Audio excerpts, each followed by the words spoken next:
The boarding gate screen flashed red. No valid fare. My son's face went white. His wife's mouth dropped open. And me? I was already walking toward my gate with a first-class ticket in my hand.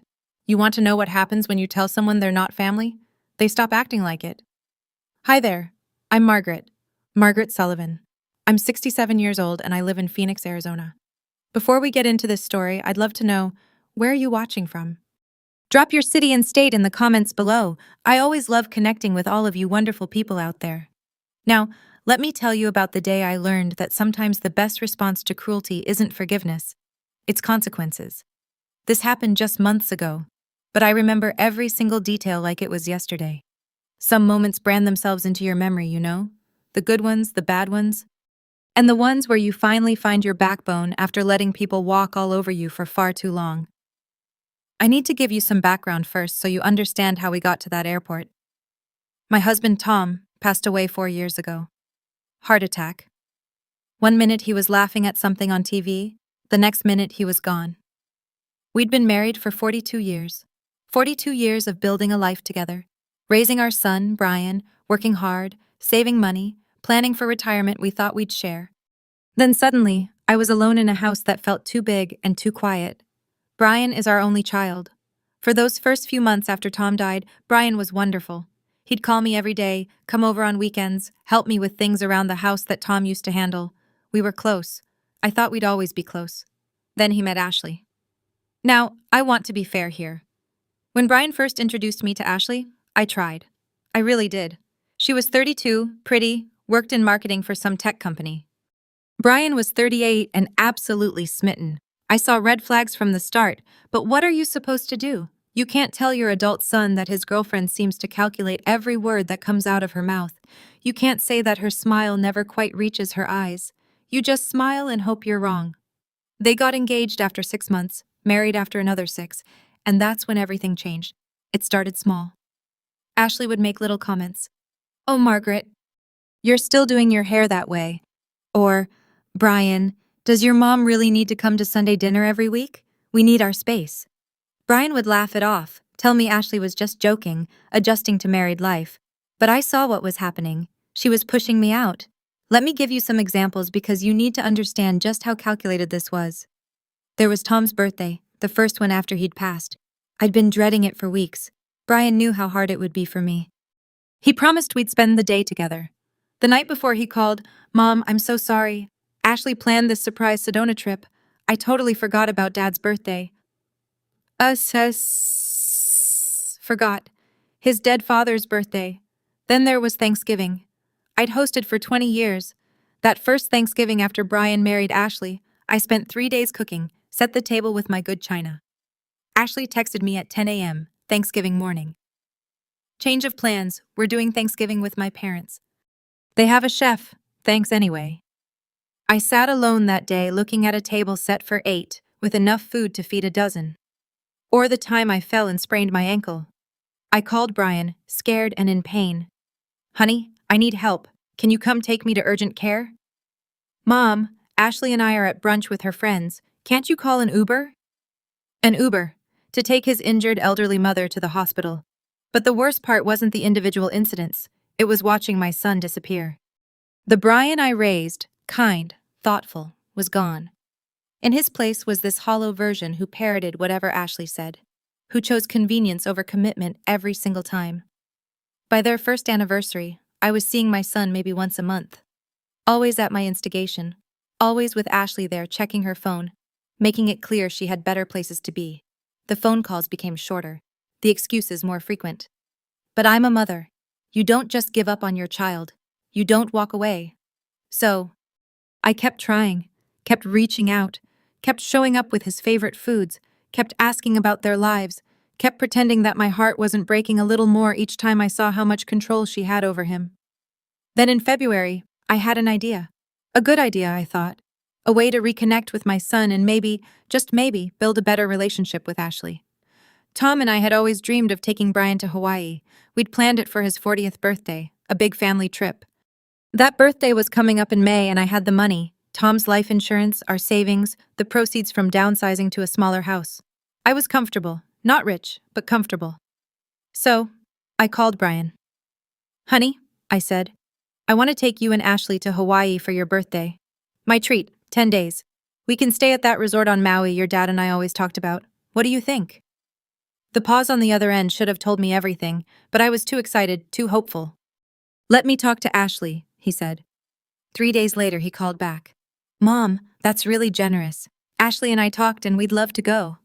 My heart soared. That's wonderful. I'll start booking.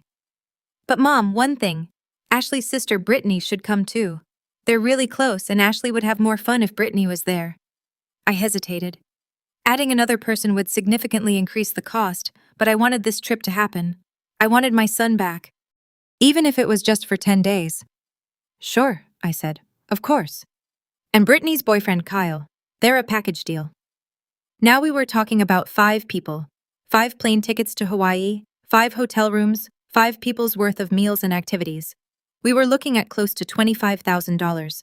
That was a huge chunk of my savings. Brian, honey, that's getting expensive. Mom, if you want this to be a family trip, then Ashley's family should be included too, right? I mean, that's only fair. That word, fair. Like I was being unreasonable for hesitating to spend $25,000 on 2 people I'd never even met. But I said yes. I said yes because I'm a mother and mothers are supposed to be selfless, right? We're supposed to sacrifice. That's what we do. The booking process was a nightmare. Every decision had to go through Ashley. I'd find a beautiful room and hear back. Ashley says those hotels are dated. She wants the 4 seasons, $800 more per night. Activities? Ashley says snorkeling is boring. Brittany wants a private yacht day. $4,000. Maybe we could cook some meals to save money? Ashley says she's not on vacation to cook. She wants Mama's fish house every night. Where appetizers start at $40. Every phone call ended the same way. Mom, you're being so generous. Ashley really appreciates it. But Ashley never called, never texted, never acknowledged that I was draining my savings for her luxury vacation. The week before the trip, I stopped by their house with travel supplies, sunscreen, first aid kit. Ashley answered the door, didn't invite me in. What are these? She asked. Just some travel things. Margaret, she sighed. We're not camping. We'll be at a 5-star resort. They have amenities. We don't need your drugstore handouts. She handed the bag back and closed the door. I stood on their porch holding a $20 bag of items I'd bought because I was thinking of them, and I felt something shift. But I pushed it down. We were leaving in 5 days. I just had to get through this. The day of the trip arrived, May 15th. Our flight was at 2 p.m. I got to Sky Harbor Airport at 11:30, 3 hours early, because I'm from that generation where you arrive early for flights. The terminal was busy, but not packed. I had all 5 boarding passes on my phone. I'd booked everything, so everything was under my name and my credit card. I was wearing my nice travel outfit. A comfortable navy pantsuit and my pearl earrings Tom had given me for our 30th anniversary. I'd gotten my hair done the day before. I was excited, nervous, but excited. Maybe this trip would fix things. Maybe for 10 days in paradise, we could be a family again. I saw them before they saw me. Brian and Ashley walking through the terminal with Brittany and Kyle. Ashley was wearing head-to-toe designer everything. Gucci bag, Louis Vuitton luggage, oversized sunglasses that probably cost more than my monthly grocery bill. Brittany looked like her clone. Kyle was tall, built, looked like he walked off the set of an MTV reality show. And Brian, my son. He was carrying Ashley's bag along with his own, looking tired already, and the trip hadn't even started. Brian! I waved, rolling my modest carry-on toward them. Over here! He saw me, smiled, started to wave back. Then Ashley saw me. I watched her face change. Watched her lean over and whisper something to Brittany. Watch both of them look at me and smirk. That little mean girl smirk that women my age remember from junior high. Back when girls were still learning how to be cruel instead of having it down to an art form. I reached them, slightly out of breath. Good morning. Everyone ready for Hawaii? Hey, Mom. Brian gave me a quick, awkward hug. Ashley didn't move. Brittany and Kyle were busy with their phones. Should we check in together? I asked. I have all the boarding passes. We already checked in online. Ashley interrupted. Our bags are checked. We're just heading to security. She said like I wasn't included in that group. Oh well, I can walk with you. Actually, Margaret. Ashley turned to me fully now, her voice loud enough that people nearby could hear. We need to talk about something. Something in her tone made my stomach drop. Okay. The seating situation. You booked us all in first class, which is great and everything, but here's the thing. She paused, looked at Brittany, who nodded encouragingly. This is really Brian's birthday trip, his 40th. That's a big milestone. And honestly, it's kind of weird to have his mom sitting right next to us the whole flight. Like it's kind of clingy. No offense. The terminal noise seemed to fade. I could feel my face getting hot. I paid for these tickets, I said quietly. Right. And that's super generous, Ashley continued, her voice dripping with fake sweetness. But what we're thinking is, maybe you could sit and coach. That way Brian and I can have our space, Brittany and Kyle can have theirs, and you can still come on the trip. Win-win, right? I looked at Brian. Honey? He wouldn't meet my eyes. Mom, maybe she has a point. I mean, you'd be more comfortable by yourself anyway, right? You could stretch out, read your book. I paid $28,000 for this trip, I said, my voice shaking now. I paid for first-class tickets for everyone. I paid for the hotel rooms. I paid for everything. And we appreciate that, Ashley said, waving her hand dismissively. But money doesn't buy you the right to intrude on our vacation. This is Brian's birthday, his special time with his real family. She emphasized those last two words. Real family. Something inside me cracked. Excuse me? I said. Look, Margaret, I'm just being honest here. You're Brian's mom, okay? That's great. But I'm his wife. Brittany is my sister. Kyle is her boyfriend. We're the people Brian chose to build his life with. You're the past. And frankly, she looked me up and down. Having you hover around us for 10 days is going to be exhausting. So maybe just sit somewhere else on the plane and at the resort. Maybe find your own activities. Give us space to actually enjoy ourselves. People were staring now. A woman with 2 kids had stopped walking to watch. A businessman was pretending to look at his phone while clearly listening. An elderly couple sitting in the waiting area exchanged glances. I saw the woman shake her head disapprovingly. Ashley, that's a bit harsh, Brian said weakly. But he didn't defend me. Didn't tell her she was wrong. Didn't step up like a man who loved his mother should. He just stood there, holding her Louis Vuitton bag, looking uncomfortable. I'm just being real, Ashley shot back. Someone has to be. She crossed her arms. Brian, back me up here. Tell your mom she's being clingy. I watched my son's face, watched him try to decide. His mother or his wife? 40 years of love and sacrifice, or 3 years of what? What did he see in her that was worth this? Mom, he said finally, not meeting my eyes. Maybe it would be better if you had your own space. You know, so you can relax and not worry about keeping up with us. Keeping up with them. Like I was decrepit. Like I was a burden. The woman with the 2 kids was still watching. She caught my eye and gave me a look of pure sympathy. Her daughter, maybe 7 years old, tugged on her sleeve. Mommy, why is that lady being mean to the grandma? Shh, honey, the mother whispered, but loud enough for us to hear. Some people weren't raised right. Ashley's head snapped toward them. Excuse me, this is a private conversation. It's not that private, the businessman at the coffee shop called out. The whole terminal can hear you. Ashley's face flushed. Mind your own business. So, are you going to ask the gate agent to change your seat? Ashley said, turning back to me, trying to regain control. Or do I need to? I stood there in my navy pantsuit with my pearls and my modest carry-on, and I felt something I hadn't felt in 4 years. Not since Tom died, not through all the grief, all the loneliness, all the nights crying in an empty house. I felt rage, pure, white-hot, clarifying rage. And something else. Something that felt like waking up after a long sleep. Clarity, power, self-respect. You want me to sit somewhere else? I said quietly. Yes, Ashley said. Finally, she gets it. I pulled out my phone, opened my airline app, looked at my reservations. 5 tickets, all booked under my name, all paid for with my credit card, all completely under my control. You know what, Ashley? I said, my voice steady now. You're absolutely right. She looked surprised, pleased, like she'd won. I'm not part of your real family. You've made that very clear. So you know what I'm going to do? I started tapping on my phone. Cancellation, confirm. Are you sure? Yes. Cancellation, confirm. Are you sure? Yes. Cancellation, confirm. Are you sure? Yes. Mom, what are you doing? Brian asked.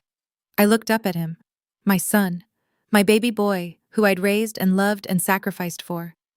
Who was now standing there letting his wife humiliate me in public. I'm respecting Ashley's wishes, I said. She said I'm not real family, so I'm canceling all the tickets I paid for. Yours, Ashley's, Brittany's, and Kyle's. You're not my family, so why should I pay for your vacation? Ashley's face went from smug to confused to panicked in about 3 seconds. Wait, what? The tickets are canceled, I said calmly. The hotel reservations too. I'm canceling everything right now. My fingers flew across the screen. Cancel reservation, confirm. Cancel reservation, confirm. Each one gave me a little more strength back. You can't do that, Ashley shrieked. I absolutely can. I paid for it. It's all in my name and I'm doing it right now. Brian, stop her. Ashley grabbed his arm. He looked at me, finally showing some emotion. Fear. Mom, come on. Don't be ridiculous. Ridiculous, I said. What's ridiculous is me spending $28,000 of my savings. Money your father and I worked 40 years to build, on people who treat me like garbage. What's ridiculous is me trying to buy my son's love. What's ridiculous is me standing here at 67 years old being told by a 33-year-old girl that I'm not family. We can work this out, Brian said desperately. Ashley didn't mean she meant every word, I said. I'd finished canceling their tickets. Now I was booking a new one. Just for me, first class, but not to Maui anymore. And you let her say it. Where are you going, Mai? Brian asked, watching me type. Hawaii, I said. By myself. Well, not completely by myself. I smiled. Remember Tom's sister Linda? She's been wanting to visit me since Tom died. I just texted her. She can be here in an hour. She's retired, free, and she actually loves me. You're taking Aunt Linda? Brian looked shocked. I'm taking someone who treats me with respect. Someone who actually wants my company. Someone who is real family. Ashley found her voice again. This is insane. You're insane. Brian, your mom is insane. What's insane is thinking you can treat people however you want with no consequences. I turned to walk away, toward the first-class check-in counter where I could print Linda's boarding pass. We'll buy our own tickets, Ashley shouted after me. I turned back. Last-minute tickets to Hawaii on a holiday week? Good luck. Even if you find something, you're looking at least $3,000 each. For coach with 3 layovers. I paused. Oh, and the hotel? It's booked solid. I checked. You'd need to find somewhere else. Somewhere expensive because it's peak season. I could see the math happening behind Ashley's eyes. She hadn't expected this. None of them had. You're a terrible mother. She spat at me. No, I said. I was a terrible mother. Terrible mothers let their children treat them like doormats. Good mothers teach consequences. I looked at Brian. I loved you enough to let you make your own choices, even when those choices hurt me. But love doesn't mean accepting abuse. Your father would be ashamed of the man you've become. Then I walked away. My legs were shaking, but I walked. Past the woman with kids who gave me a thumbs up, past the businessman who nodded approvingly, past the cluster of gate agents who'd clearly heard everything and were trying not to smile. I made it to a seat by the window before the tears came. Not sad tears. Angry tears, relieved tears. The tears of someone who'd been holding their breath for 3 years and finally exhaled. My phone buzzed. Brian. Mom, please, we can talk about this. I didn't respond. Another buzz. Brian. Ashley's sorry. She didn't mean it. I turned off my phone. Linda called on my watch 40 minutes later. Maggie, I just got your text. Are you serious? Dead serious, I said. Can you make it? I'm packing right now. I'll be there in 30 minutes. Margaret Sullivan. I'm so proud of you I could cry. Linda had been trying to tell me for 2 years that Ashley was toxic, that Brian was different, that I needed to stand up for myself. I hadn't listened. I'd made excuses. But not anymore. When Linda arrived breathless and grinning with a hastily packed bag, I was sitting at the gate with my new boarding pass, first-class seat 2A. Linda would be in 2B. We were going to Hawaii. We were going to drink Mai Tais on the beach. We were going to get spa treatments I'd originally booked for Ashley. We were going to have the vacation I'd planned, just with someone who actually deserved it. Where are they? Linda asked, looking around. I don't know, I said, and I don't care. But then I saw them. About 30 minutes before boarding was supposed to start, Brian, Ashley, Brittany, and Kyle walking toward the gates. They looked stressed. Ashley was on her phone, probably trying to book last-minute tickets. Brittany was crying. Kyle looked annoyed. They walked right past us, didn't even see us sitting there. They went to the customer service desk. I watched Ashley arguing with the agent, her voice getting louder and louder. The agent was shaking her head, probably telling her what I already knew. There were no seats available. Not today. Probably not tomorrow either. Linda squeezed my hand. You did the right thing. I know, I said. And I meant it. Boarding was called. First class first. Linda and I stood up, gathered our things, and got in line. That's when Brian saw us. His face went white. Mom. I looked at him. This man who used to be my little boy, who I'd nursed through chickenpox and driven to soccer practice and helped with college applications, who'd cried at his father's funeral and told me we'd get through it together. Have a good life, Brian, I said. You're really going? He looked devastated. Without us? You made it very clear I'm not part of your family, I said. So yes, I'm really going. And you know what the saddest part is? If you just treated me with basic decency, basic respect, we could all be boarding this plane together right now. But you chose her. You chose someone who treats your mother like trash. So now you get to live with that choice. Ashley appeared next to him, saw us with our boarding passes, and her face contorted with rage. This is ridiculous. Brian, do something. Do what? I said to her. What exactly should he do? Force me to give you money? Force me to accept abuse? Force me to be grateful for crumbs of affection from my own son? I stepped closer to her. You wanted me out of your family. Congratulations, you got your wish. Now, if you've been watching this far, do me a favor and hit that subscribe button. Because stories like this, they need to be heard. Women need to know that it's okay to stand up for yourself, even when it's hard, even when it's family, especially when it's family. The gate agent called for us to board. Linda and I walked down the jetway. I didn't look back, didn't cry, didn't feel guilty. We got to our seats, spacious, comfortable first-class seats with plenty of legroom and champagne already waiting. Linda raised her glass. To Hawaii? To freedom? To self-respect? To knowing your worth, I added.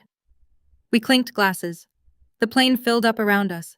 I kept expecting Brian to somehow appear, to have figured out a way to get on the flight, but he didn't.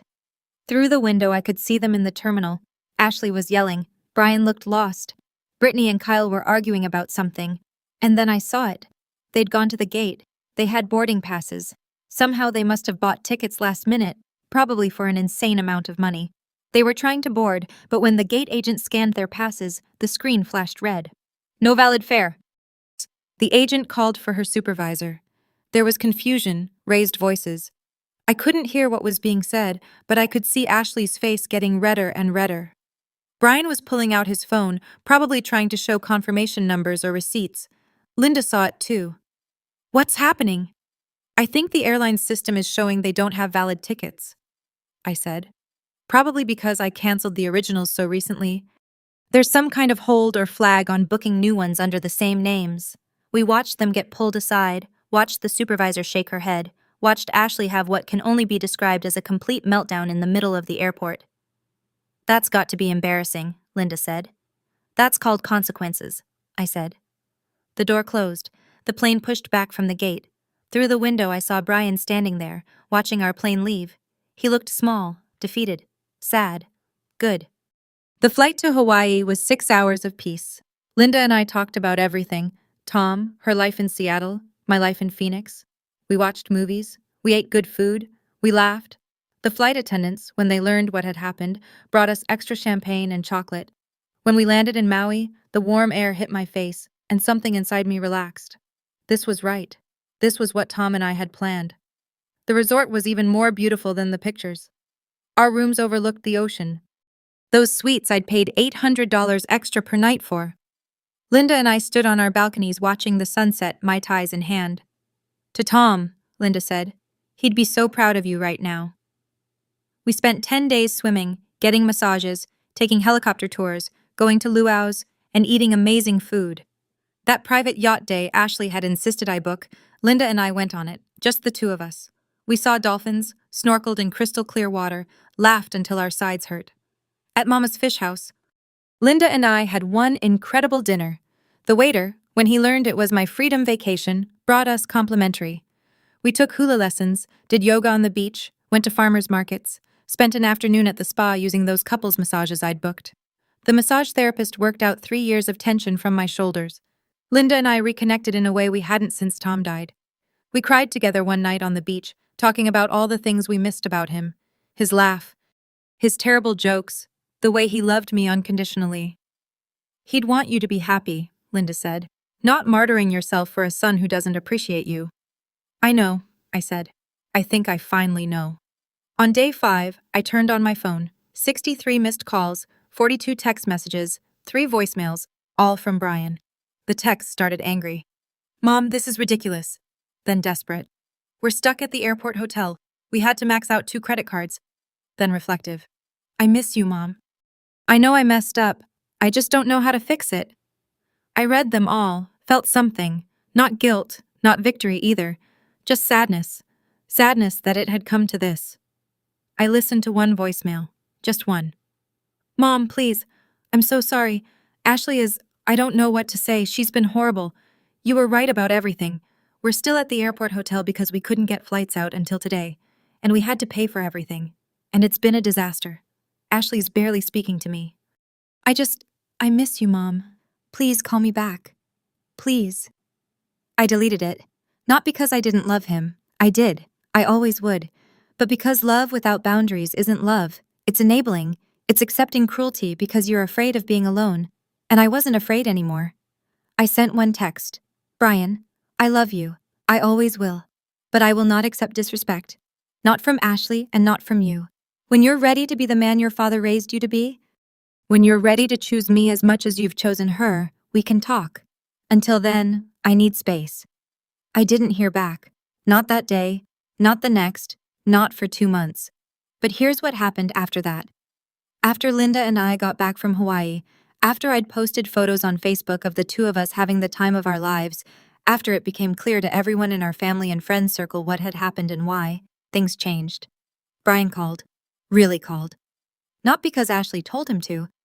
Not to try to manipulate me into forgiveness. He called at 9 p.m. on a Tuesday. Mom. His voice was rough. I need to talk to you. Can I come over? He showed up 30 minutes later, alone. He looked terrible, like he hadn't slept in days. We sat in my living room, the same living room where he'd grown up, where Tom used to read him bedtime stories. I'm sorry, he said. And then he started crying, really crying. Mom, I'm so sorry for everything, for the last 3 years. For letting her treat you that way, for forgetting who you are and who I'm supposed to be. I've started therapy, he continued. 3 times a week. My therapist asked me to describe my relationship with you before Ashley. I couldn't finish without breaking down. We used to be best friends, and I let her turn you into some kind of obligation. I've separated from Ashley, he said. 2 weeks ago. The divorce papers are being filed next week.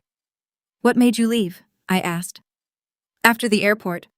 She spent 3 days telling me it was all your fault, that you were crazy, that you owed her an apology. He shook his head. And I'm sitting there, and all I can think about is your face at that airport, the disappointment, the hurt. And I realized she's still doing it, still trying to make me choose. And you chose, I said. I chose myself, he corrected. For the first time in 3 years, I chose the man Dad raised me to be. We talked for 3 hours that night, about Tom, about his marriage, about me. All the times he'd let me down. I'm not asking for forgiveness, he said. Not yet. Maybe not ever. I just want a chance to show you I can be better. Then show me, I said. Not with words, with actions. We're rebuilding. Slowly. He comes to dinner once a week now, just him. We cook together. He makes Dad's famous chili. We talk, really talk. About his therapy, about what he's learning, about his divorce, which was finalized last month. Ashley tried to take him for everything. But Brian had a good lawyer and screenshots of things she'd said about me, about him, about his father. The judge wasn't impressed. She left with less than she wanted and more than she deserved. Brian told me she called me horrible names during the proceedings, said that canceling those tickets was elder abuse. What did you say? I asked. I said my mother saved my life. I said canceling those tickets was the kindest thing anyone had ever done for me, because it woke me up. Last week he brought flowers, just wildflowers from the grocery store, like he used to bring when he was 7. These reminded me of Dad, he said. He used to bring you flowers every Friday, remember? I remember, I said. I remember everything. As for me, I'm doing fine. Better than fine. I took that trip with Linda, and it reminded me that I don't need to beg for love. I don't need to buy affection. I'm 67 years old and I have value just by existing.